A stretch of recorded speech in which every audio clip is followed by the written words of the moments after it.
Allô, je m'appelle Raphaël Da Silva, ça fait 5 ans que je plonge. Allô, moi c'est Jeanne Blanger. J'ai fait du plongeon pendant 3 ans et ça fait maintenant 6 ans que je coach le plongeon. Moi, je suis étudiant en secondaire 3 dans le programme sport masculin au Boisé, à Victoriaville. Moi j'étudie en psychoéducation à l'Université Laval et je suis aussi coach de plongeon ici à temps partiel et coach de plongeon au club de plongeon Haro à Québec. Le club de plongeon, c'est un club pour apprendre aux jeunes à plonger. Ça commence à partir de 8 ans. Cette année, on offre des cours aussi pour les adultes. Donc, ça n'a pas d'âge. On a des personnes de 50 ans, comme on a des personnes de 18 ans. Puis, on apprend la base. Puis, on a aussi un groupe de compétitifs qui font des compétitions dans tout le Québec.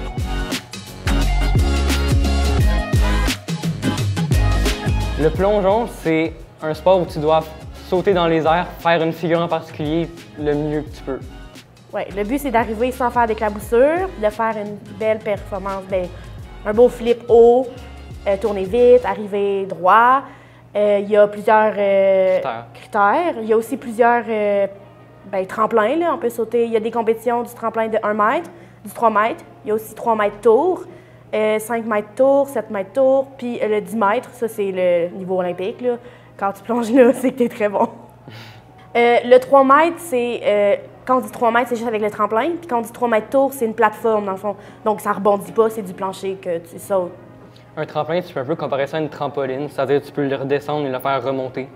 Ça peut t'aider à monter plus haut, à tourner plus vite. Ça a plein d'avantages que ce que la tour n'a pas. La tour, c'est vraiment comme du plancher.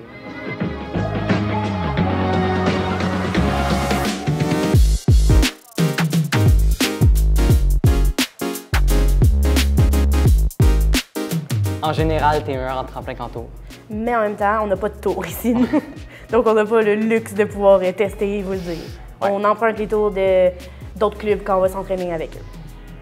À chaque année, il y a 3 compétitions espoir. Espoir, c'est le niveau que Raphaël et les autres plongeons compétitifs sont. Dans le fond, il y a une compétition au début de l'année, puis 2 après Noël. Puis ça te permet de te classer pour la super finale. Donc, la super finale, c'est à la fin de l'année. C'est avec les meilleurs plongeurs qui ont atteint un certain nombre de points. Puis dans notre cas, nous, vu qu'on est un petit club, on peut emmener 4 plongeurs, peu importe leur résultat. Fait que ça, c'est le fun. Puis une fois aux 2 ans aussi, on a aussi les Jeux du Québec. Ça permet d'avoir plus de compétitions. Oui, puis on se qualifie, puis à chaque année, on y va. Il y a aussi des compétitions moins importantes, des petites régionales. C'est des compétitions avec moins de personnes qui valent pas grand-chose, mais c'est le fun à faire. C'est des compétitions communautaires. C'est pratiqué. Ouais. Moi, je continue de coacher du plongeon parce que j'aime ça voir les jeunes se développer. J'aime ça leur apprendre des nouveaux trucs, j'aime ça les voir performer en compétition. Puis j'aime ça qu'ils apprennent la discipline, qu'ils apprennent l'entraide, parce qu'ils s'entraident beaucoup entre eux. Vu qu'on est un petit club, bien, on n'a pas vraiment le choix de s'aider. Je peux pas coacher tout le monde tout le temps. Fait que, même quand Raphaël il plonge, mais il va m'aider à donner des conseils à ses amis quand j'ai pas vu leur plongeon. Fait que, moi, c'est ça que ça m'apporte. Ça m'apporte le sentiment d'aider la prochaine génération. J'aime ça plonger. C'est pas mal un des sports que je fais depuis longtemps. J'ai développé un certain niveau dedans, fait que ça me pousse en plus à rester. Le fait que je sois quand même assez bon et que j'aime ça, ça fait un bon combo pour que je reste dans le sport. Bien, au plongeon, les impacts qu'on a sur notre corps, il n'y en a pas beaucoup à notre niveau. Parce qu'on ne plonge pas de haut tremplin, de haut plateforme, de haute tour. C'est surtout aux 10 mètres, aux 7 mètres que ça fait mal au poignet, que ça peut te faire mal au poignet. Mais c'est sûr que quand tu pognes un flat, ça fait mal, là, de peu importe où. Mais sinon, je sais que Raphaël ici peut témoigner des problèmes de genoux. Problèmes de genoux, problèmes de dos, c'est ça. Mais des impacts pour les corps positifs aussi. Ouais. Mais la muscu qui vient avec, on fait quand même assez de muscu pour se renforcer, pour que nos plongeons deviennent plus beaux. On renforce nos stabilisateurs, nos abdos, pour que le plongeon ait l'air mieux. Ça nous permet de mieux contrôler notre corps dans les airs. Puis aussi le spatial awareness, là. Il faut quand même... La visualisation spatiale. Ouais, c'est ça. Il faut que tu saches t'es où dans les airs pour pouvoir ouvrir à bonne place et pas arriver sur le dos. Ça, c'est aussi quand même le fun puis pertinent à voir. Moi, j'aime ça parce que les plongeurs avec qui je plonge, je les aime bien, c'est mes amis, j'aime ça plonger avec eux. Je passe toujours un bon moment quand je suis au plongeon, je ris beaucoup, j'ai du plaisir. En plus, je peux faire un sport que je trouve que je suis quand même bon, fait que ça permet d'être satisfait de moi-même. Bien, c'est sûr que vu qu'on a une pratique le vendredi soir, ça peut aider. Tu peux relâcher toute ta semaine, tu t'amuses, tu es dans l'eau, ça peut te relaxer, ça peut. C'est toujours bien, là, mais. Mais tu sais, moi, j'essaie de créer une bulle safe space, là, surtout au plongeon. Là. Même si à l'école, ça va pas bien, même si avec ta famille, ça va moins bien, ben, tu sais, on vient ici pour avoir du fun, tu viens ici pour performer, tu viens ici pour être avec tes amis. Fait que, tu sais, j'espère qu'ils aiment ça, puis que c'est le fun, puis ça leur permet d'être calme, mettons, là. Esprit sain dans un corps sain, pour moi, c'est beaucoup. Ben, je sais pas si je le vois de la bonne façon, mais pour moi, c'est pour avoir un bon corps, il faut aussi que tu penses à ta santé mentale. Parce que, tu sais, peu importe l'âge, la santé mentale, c'est très important. Puis l'anxiété, c'est dans les sports, ça arrive souvent, l'anxiété de performance, pour vraiment être près de ça. Parce que même si tu t'entraînes 6 fois par semaine, tu es full bon, bien, si tu n'as pas l'esprit assez fort, tu ne seras pas capable de performer. Moi, c'est ça que ça m'éveille.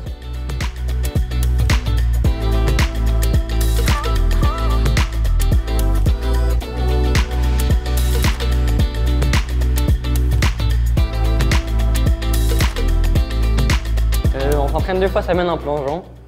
On commence toujours par un petit réchauffement. Le vendredi, on commence avec un peu de musculation pendant 30 minutes. Sinon, le dimanche, on fait aussi un peu de musculation, mais souvent entre les 2 heures qu'on fait 2 heures.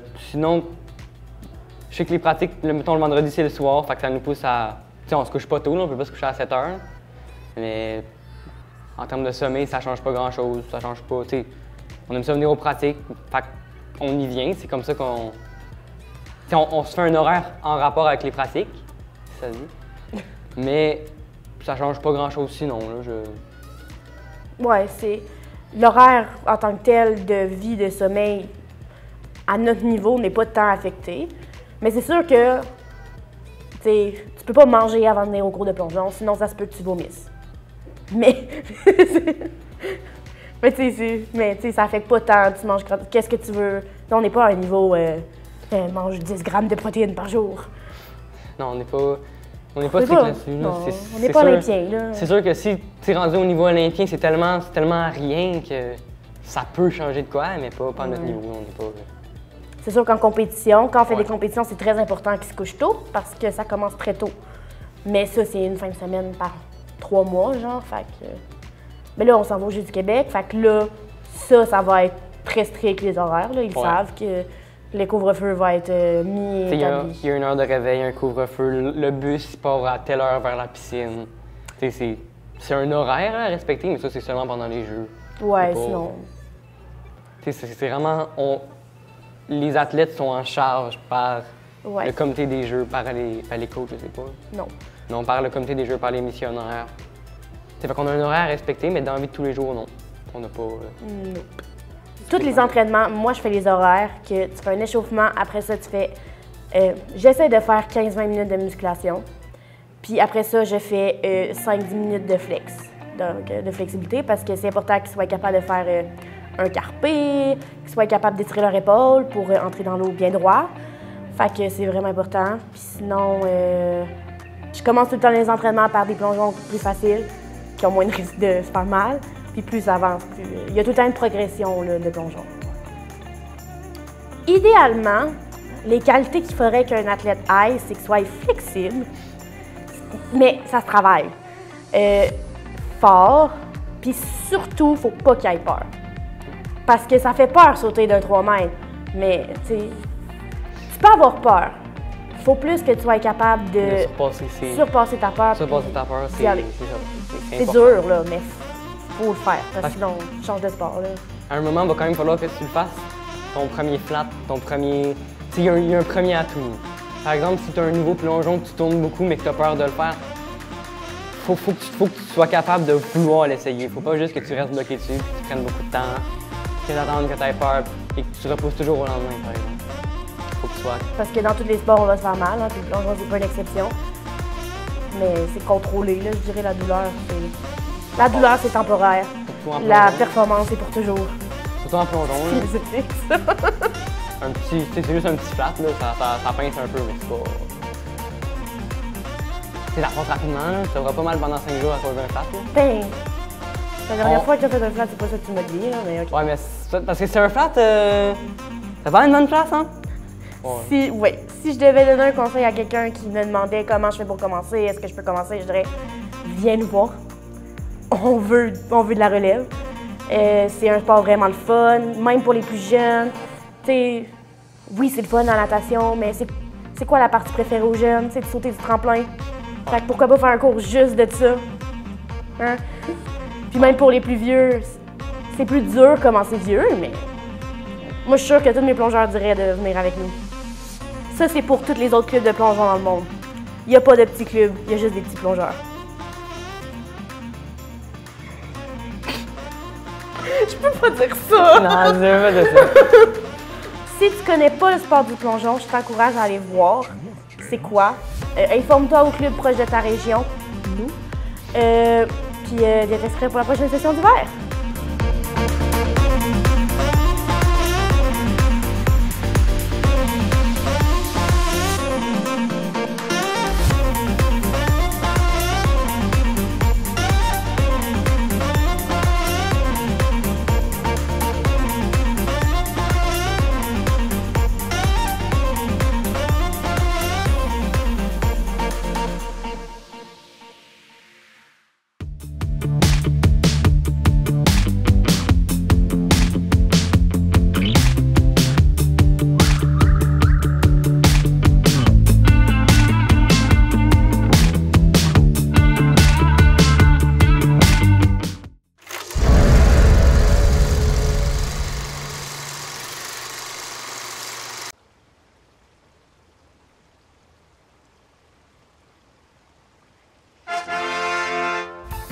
Mardi soir, 19h.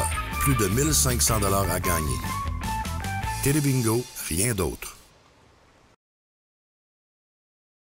50% du verre recyclé se retrouve dans les sites d'enfouissement. Fait qu'est-ce que je fais? T'apportes les objets en verre dans un dépôt de verre. Où ça? Ici. Présentement, il n'y a qu'un seul point de dépôt dans le centre du Québec. Exigeons qu'il y en ait plus.